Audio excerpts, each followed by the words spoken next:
ఒరే మొద్దుల్లారా, నేను గెడ్డం పెంచింది ఏమి పిచ్చి దింగి కాదురా.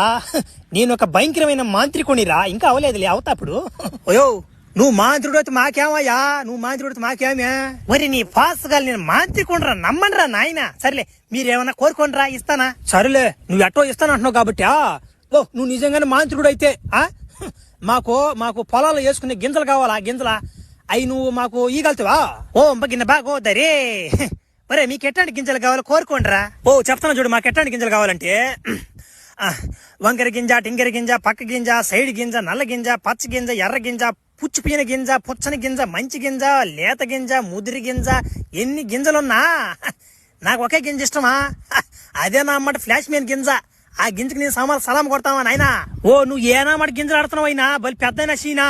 ఓరేనమ్మన బడవా, నేను అడిగిన గింజలేంది, మీరు చెప్పిన గింజలేందిరా? నేను పొలాలలో జల్లుకుని గింజలు ఆడుతుంటే మీరేమన్నా మంచి గింజల గురించి చెప్తున్నారు. సరేలే, దాన్ని ఏముంది కానీ. సరే, ఇప్పుడు నేను ఒక మనిషిని ఎతకతా ఉన్నాను రా. వాడంట ప్రతిరోజు గుడ్లు ఎర్ర గుడ్లు వేసుకుంటాడంట. ఆంటీలు సాయిలు అమ్మాయిలు సాయిలు చూడండి ఉండడంటనే వాడా, మీ ఊర్లో ఉండడంటే వాడు ఎక్కడ ఉన్నాడు? ఓరే, నువ్వు ఆ మనిషి కోసం వచ్చిన నువ్వా? నాయన ఏడా అన్నాడుడా? వాడు నా తోడు కలిసిపోద్ది ఇంకోడా. వాడు నా పెద్ద ఇదైపోయాడుడా, తోడలైపోతున్నాడు. విరుగుడు కోసం అని చెప్పి అడుగులో దింగడుడా, ఆడు ఎత్తుకుపోవా అడుగులా. ఓ